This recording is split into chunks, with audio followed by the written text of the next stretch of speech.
House here. Now there's a growing concern of a likelihood that the country is losing the fight against the Mpox disease outbreak, urging a need for re-strategizing of efforts. As at June 3, Ghana had recorded only 45 cases of Mpox, with the Western region being the hotspot. 3 months on, the figure has jumped sharply to 583 cases, and that was recorded as of September 20, with 2 deaths. The rise in cases has sparked fears that the situation could be getting out of hands. But the Director of Public Health at the Ghana Health Service, Dr. Franklin Adu, disagrees. He explains that the global response is shifting towards managing Mpox as an endemic condition rather than a temporary outbreak, noting that the perception that Mpox is a minor illness has been a barrier to effective management and reporting. He spoke exclusively to 3FM. No. That is not the issue. See, I think one of the things that we need to communicate is, if you look at, let's say, the global picture of the response, somehow I will say that it's been, it used to be called a public health emergency of international concern. Now the idea is that it must be managed as an endemic condition. So just last week we did dispatch a team. We had a meeting in Addis Ababa with member states in Africa, AU, that you need to integrate the management of Mpox into your routine services. So it is a situation that it has come that you need to see how best you can manage it. So it is not just about saying you've lost. No, that is not the issue. The issue is that it has two approaches to it. Because the perception that it's just a rush, people are reluctant to just report. And as I said, because it was not causing any mortalities, particularly if you look at the Ghana situation, we are getting almost like 600 cases and 2 mortalities. So people think that it's just a rush.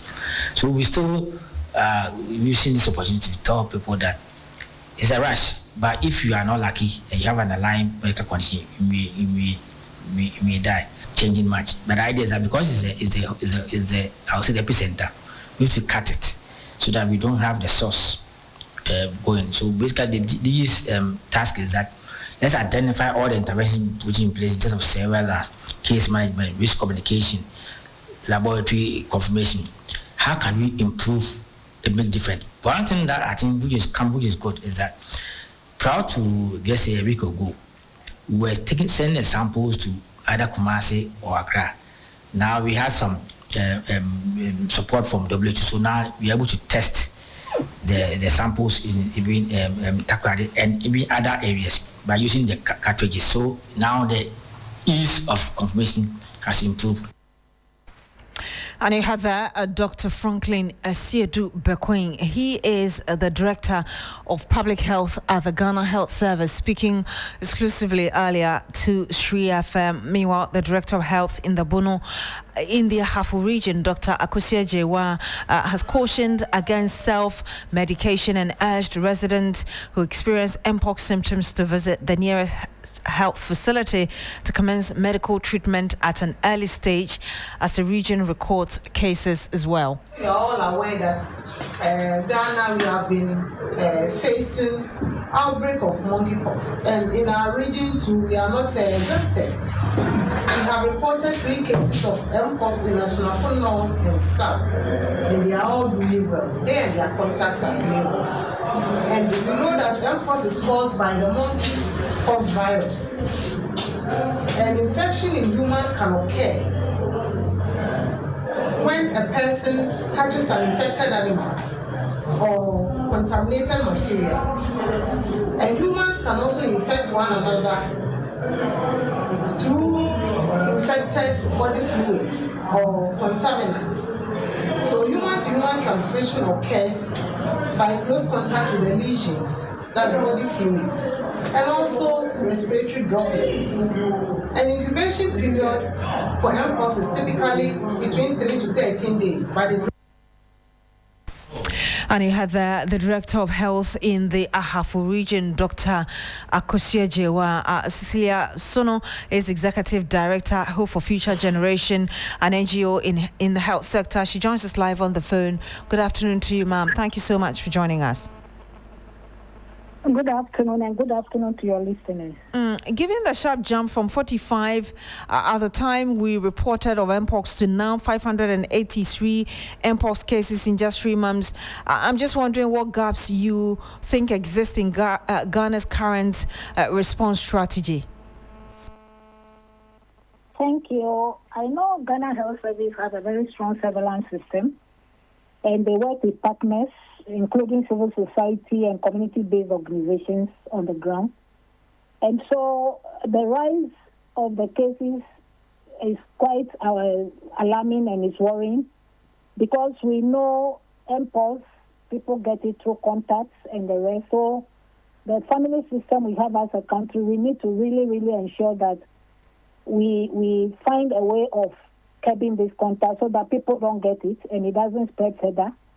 Especially if you look at the population that is most affected, it's also among vulnerable population, key and vulnerable population, which should be another worry to us as a country. So I think Ghana Health Service and government need to put in more resources to ensure that we quickly address it. I know we are expecting vaccines.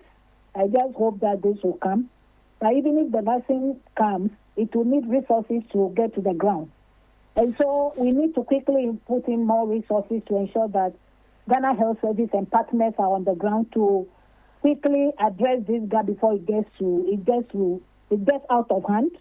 And so that is what, from my side or civil society side, we are calling that there should be stronger partnership with civil society, partners, donors, everybody, churches, everybody should come on board. Traditional leaders, youth, different groups should come on board. Media is very key in really getting to the ground to ensure that we quickly address this. You talk about two major things: get resources and ensure that the people are able to go to the ground. To do what on the ground exactly? I just want some specificity. And so, every disease, every preventable condition needs to go with education. And using different strategies for education is very important. And so getting these resources, I know Ghana Health Service have groups of people doing this, but they need to relook at who are the people in the group, if they can bring people to get to homes, houses, churches, different places. That is one. And then if in case we get the vaccine, we need to quickly go and immunize people. And immunizing people, you need resources to get to the ground. So for prevention and awareness, media is very key. Media is very, very important. Let me ask you this. Do you agree with the Ghana Health Services view that Mpox should be managed as an endemic condition rather than, something that is just happening and going away? Well, it's an endemic, yes, but this can also be a big public health decision. So if it's endemic, just like how COVID came and we were able to address it, then they can use the same strategy. But it should be addressed because the number is quite alarming. And they need to really, really, really look at the strategies they are using. What role are you playing, like NGOs like yourself? Do you foresee yourself playing and ensuring that all hands are on desk to deal with this? So for us, we have integrated Mpox education with all the groups that we are working with. We work with key and vulnerable population under the Global Fund with workers. And so the NGOs have been trained, and I believe all of them. NACP has done the same thing. And so we integrate it into all our meetings, our community education and beneficiary education.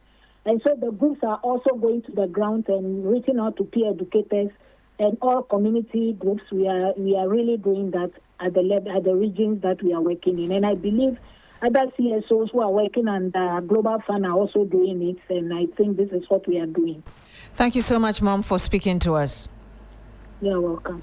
And you had there Cecilia Sono, Executive Director, Hope for Future Generation, an NGO in the health sector. Now, IMANI Africa and the Coalition of Oversight Institutions are demanding a forensic audit into Ghana's gold for oil program, alleging a review has pointed to revenue leakages and incentives for smuggling.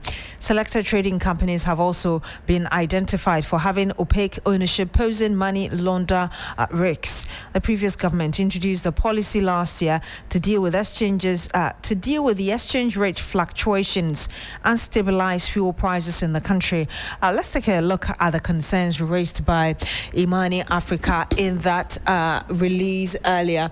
In terms of key revelations, it talks about governance breakdown in the gold barter. It says no foundational contract existed between the Bank of Ghana and Precious Minerals Marketing Company, allowing discretionary foreign exchange practices, weak pricing controls and incentives for smuggling. Again, in terms of revenue leakages and fuel import, it said that Ghana is exposed to an estimated GHS 2.7 billion. So that's 2.7 billion Ghana cedis in fiscal losses due to missing documentation and checked exemptions and BOST's dominant role. In terms of high-risk international suppliers, IMANI and the other groups said that selected trading companies were flagged for opaque ownership, sanction-sensitive flows, and money laundering risks. And in terms of recommendation for accountability, IMANI and the other group recommended commission for a comprehensive forensic audit, initiate clawbacks and prosecutions, and also enforce transparency and reform. So those are the main concerns coming from IMANI Africa. And of course, we'll bring you some more analysis in our subsequent bulletin. Some 14 minutes past the hour of 12. When we come back, we'll bring you some more. Do stay with us. Ghana. It's a new year and Bills Microcredit is here to support your dreams. If you're not working but want to start a business, don't let money stop you. With just your Ghana card, you can get a loan to turn your ideas into reality. Already running a business? Need more capital? Or are you a salary worker looking for extra funds? Bills offers fast and easy loans with no collateral, no deposit, and no SUSI savings required. Wherever you are, whatever you need, Bills makes it happen. Call Bills Microcredit today. Call 0596 920 833 or 0302 200 390 and get started. Bills is licensed and regulated by the Bank of Ghana. Bills, financing your needs. Terms and conditions apply.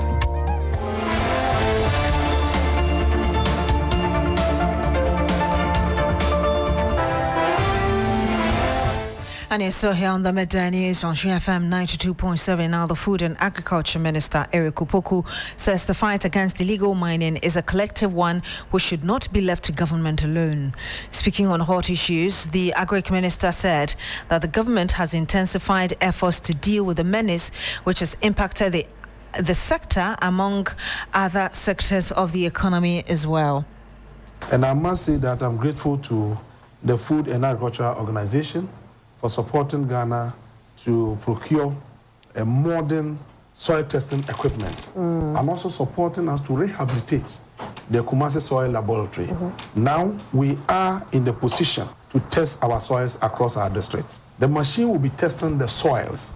The soil scientists will go to the various districts, take sample of the soils for testing to enable us know the conditions of the soil, the nutrients that are available, which ones are lacking, and then we put in place mechanisms to, treat that. And you heard that the Minister for Food and Agriculture, Eric Opoku. Meanwhile, he's also assured that the government is taking decisive steps to tackle food glut in rural farming communities while strengthening the country's agricultural base. Only 7 million hectares are under cultivation. 6.6 million have not been cultivated yet. We have youthful population. When it comes to market, after it's located here, and when you look at the African population of around 1.5 billion, it's a huge market. And so we cannot understand why Ghana shouldn't be able to produce enough food to feed our people. That is why His Excellency President Mahama tasked us to put in place mechanisms to drive Ghana towards food sufficiency. And I can tell you that where we are now, we are heading towards the goal. Within the past months, We have implemented a lot of policies. And you heard the Agric Minister, Eric Opoku. Now, the latest survey by Global InfoAnalytics shows that Chief of Staff Julius Deborah is the only possible NDC flag bearer candidate who trails behind the two leading MPP aspirants, Kennedy Agyemang and Dr. Mahmoud Bawumia. In all other matchups, the NDC candidates are preferred over the MPP counterparts. This finding, which comes more than 3 years ahead of the 2028 elections, raises important questions about the direction the governing party may want to consider in choosing the next leader. And of course, we'll be going into some of the specifics, really, of this latest poll by Musa Dankwa. He joins us live on the line. Good afternoon to you, sir. Thank you so much for joining us. Thank you for having me. Good afternoon. A lot of detail. We'll be going into that. I know you're hard pressed for time, so I want to speak to you quickly and perhaps let you go. But at least the few that we've seen, or the general one, is that Johnson Asiedu Nkatia is leading by 51% in case he faced Kennedy Agyemang, who would receive about 44%. Julius Deborah 46%, Kennedy Agyemang 49%, Kasia Lato forcing 54%, Kennedy Agyemang 42%, and then Haruna Idrisu 55%, as opposed to Kennedy Agyemang, who would receive 41%.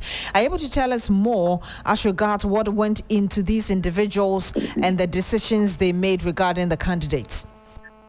I mean, there's nothing more we can add.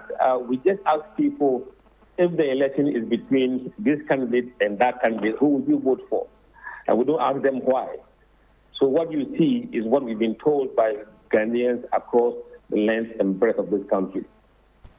Again, what we're getting from what you put out is perhaps what kind of direction the governing party may want to consider in choosing the next leader. Are you able to tell us more about the thinking into this?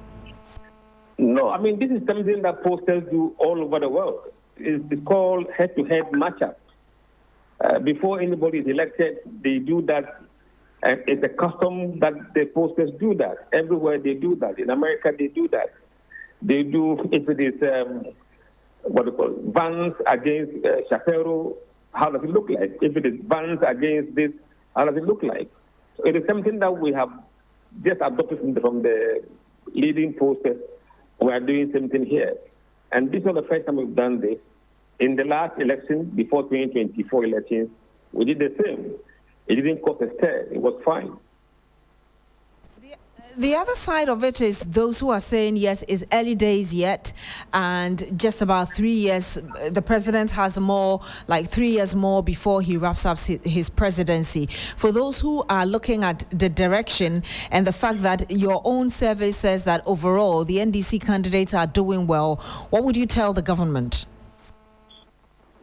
No, we don't advise government. People who are in government must look and stay focused and work. We will deal with the public opinion.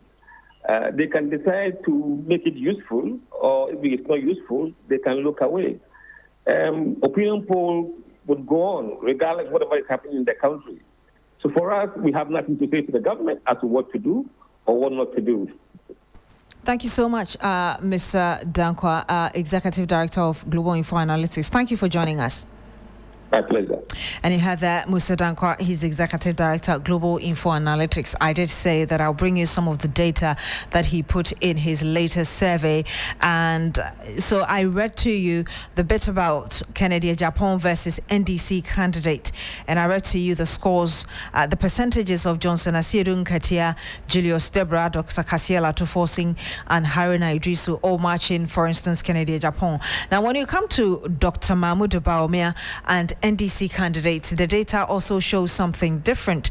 Johnson Asiedu Nkatia versus Dr. Mahmoud Bawumia. The people who responded said that Johnson Asiedu Nkatia would have about 50%, whilst Dr. Mahmoud Bawumia would receive about 45%. Julius Deborah will be 46% as against Dr. Mahmoud Bawumia with 50%. Dr. Kasia Lato in 53% as against Dr. Mahmoud Bawumia with about 44%, whilst Haruna Idrisu, current education minister, would be about 55% or would receive about 55% as against the 42% of Dr. Mahmoud Bawumia. Now let's bring you some other issues, and right here. The Vice President, Professor Naana Jane Opoku Agyemang, is in the Ashanti region to inspect some market projects that have stalled for many years. She will also visit the Asante Otumfuose to the second. Vice Presidential Correspondent Evelyn Tingma is with her. She joins us live on the phone. Evelyn, which of the markets in Kumasi will the Vice President be visiting? That's if she hasn't even gone to one yet. We lost Evelyn on the line, and we'll bring you more.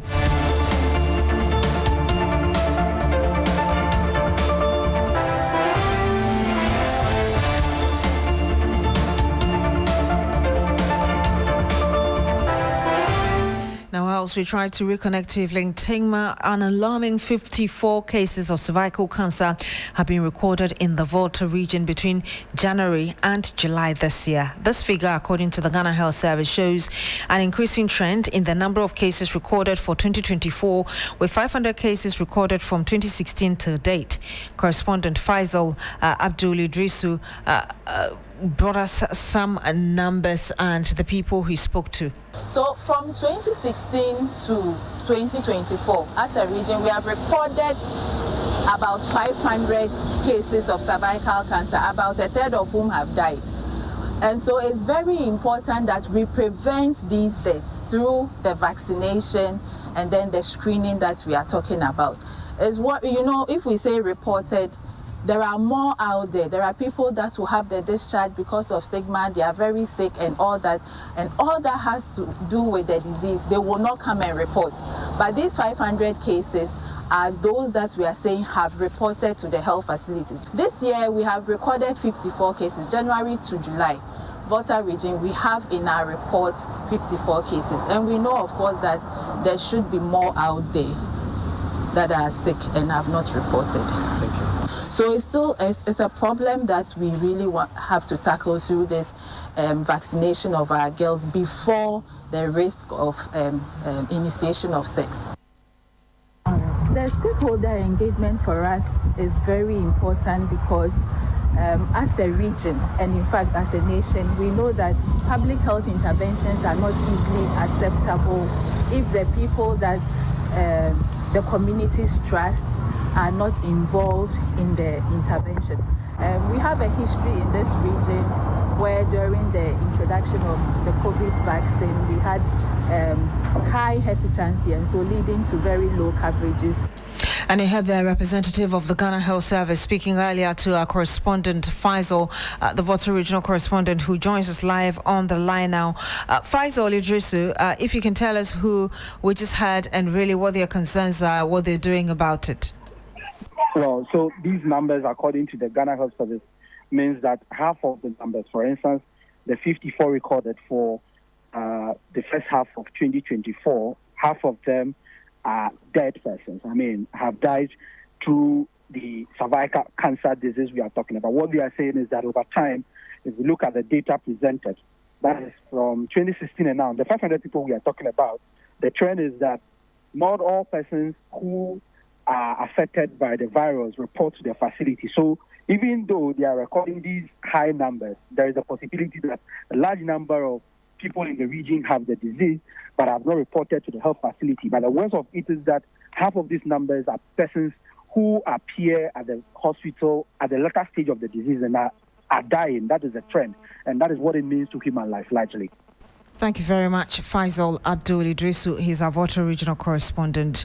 It is a basic human right, yet millions the world over do not enjoy this necessity.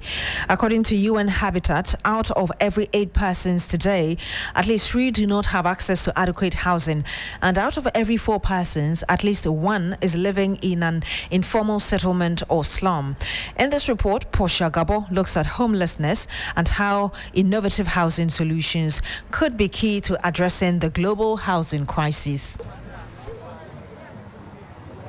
According to UN Habitat, adequate housing is more than shelter. It is the foundation for human dignity, health, safety, and opportunity. Yet today, 2.8 billion people experience some form of housing inadequacy. 1.1 billion live in informal settlements and slums, and more than 300 million are homeless. We can't build a livable world if people don't have a place to live. Housing is a human right. It is a public good, and it is crucial to achieving the Sustainable Development Goals. At 1 a.m., female headquarters, popularly referred to as Kayayi, have made the street of Tema Station their home because they lack accommodation after migrating from different parts of the country, especially the northern sector to Accra, to make ends meet.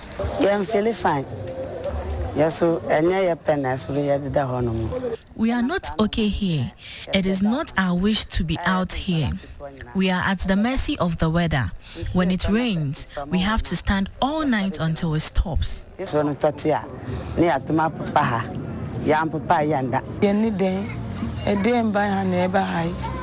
We don't have accommodation here. If we had decent and affordable accommodation, we will be okay. Here, wives, grandmothers, aunties, sisters, pregnant and nursing mothers, and even babies sleep in the open despite the risk. Those who even have a place to sleep, like they rented, very difficult because the landlord, they are facing problem with the landlord because it's a fixed price they were given to them. Every Saturday you have to pay your room or Friday. So now, in case you go to market for the whole week and you haven't get anything, what will happen? You will be rejected by the landlord.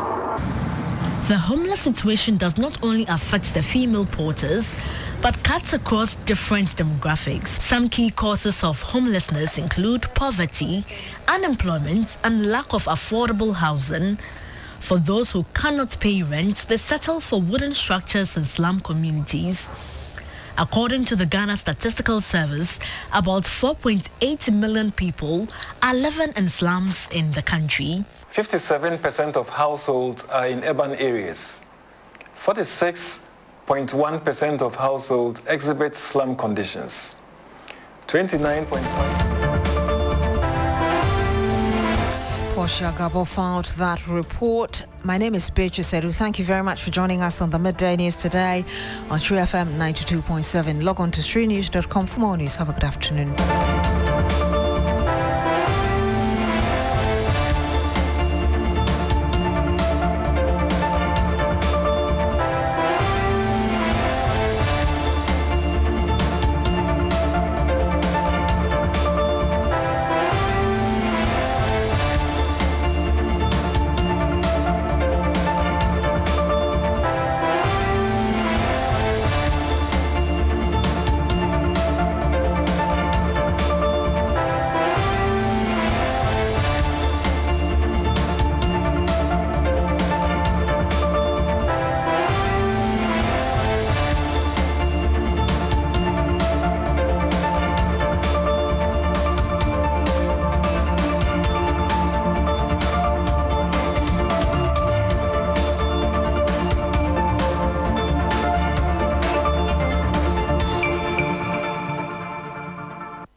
92.7 Urban Lifestyle Radio Station.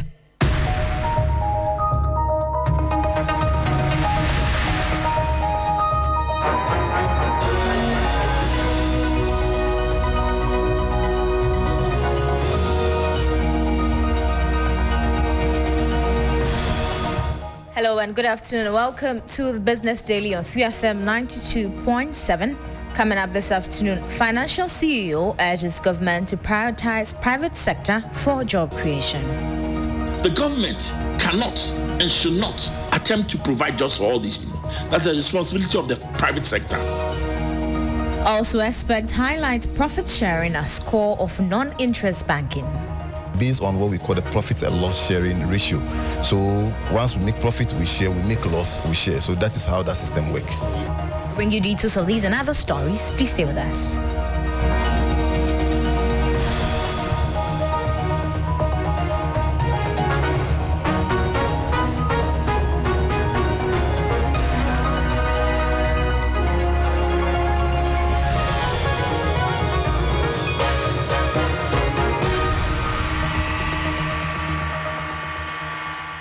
I am Inyunam Haliga. Now to a first story. The Chief Executive Officer of Daylex Finance, Joe Jackson, has called on government to take deliberate action in creating a more conducive operating environment for the private sector. Joe Jackson emphasized that a thriving private sector is the key to spurring national economic growth and generating the essential jobs urgently needed for the country's growth.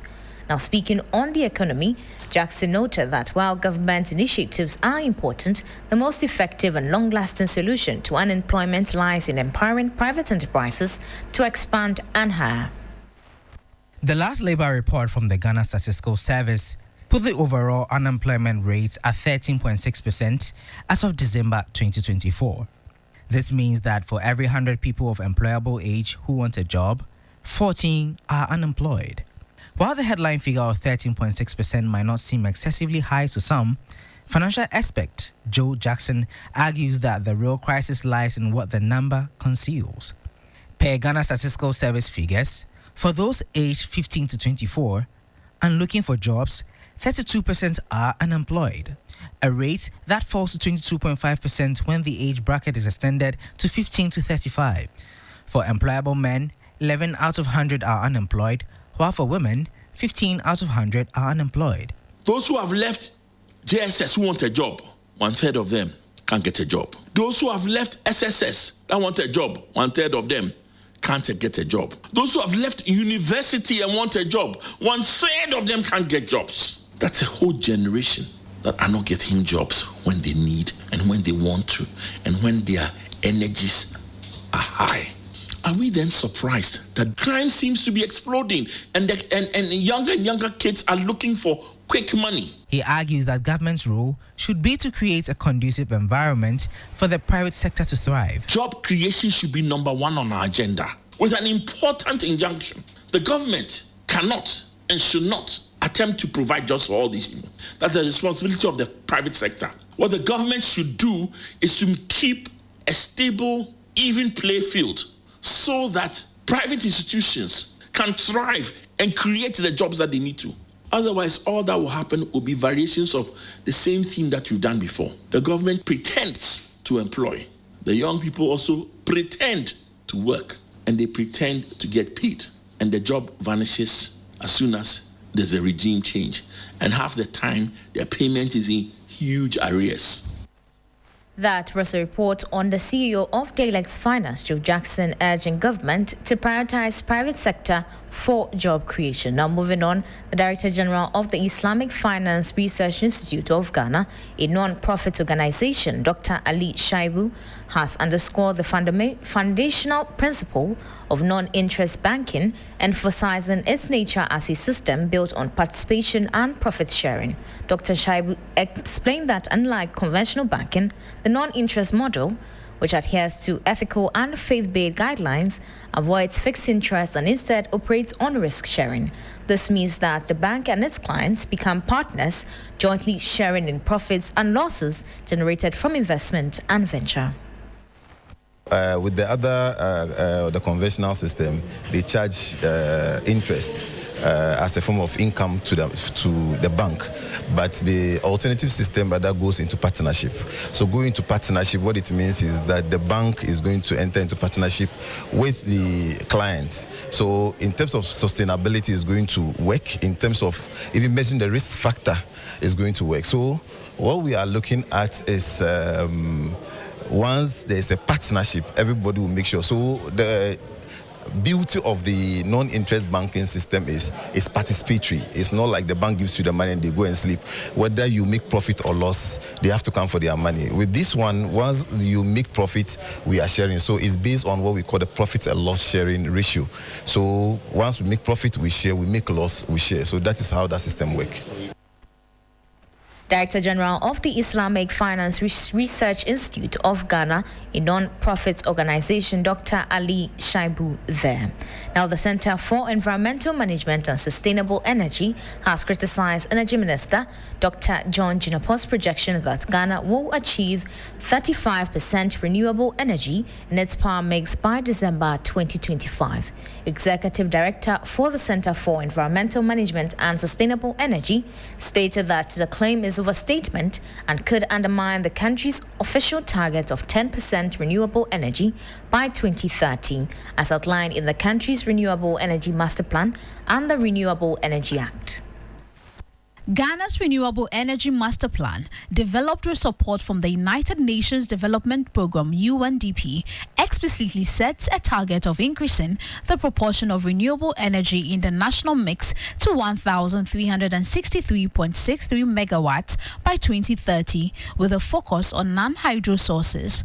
By over-relying on large hydro to meet a high percentage target, SEMSE fears Ghana may lose sight of its ambitious goal to build a robust and decentralized renewable energy market. If we talk of mainly hydro, as of 2015, our hydro mix within our energy space or the installed capacity was 43%.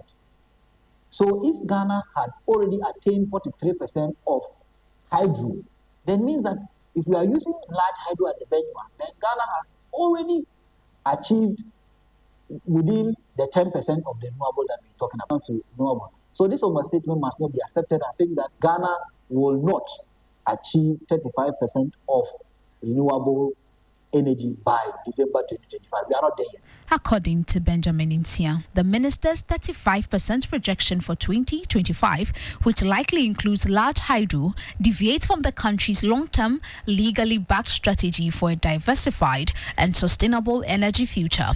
The Renewable Energy Act 2011, Act 832, and its subsequent amendment in 2020 also provide a legal framework to promote technologies like solar, wind, and biomass.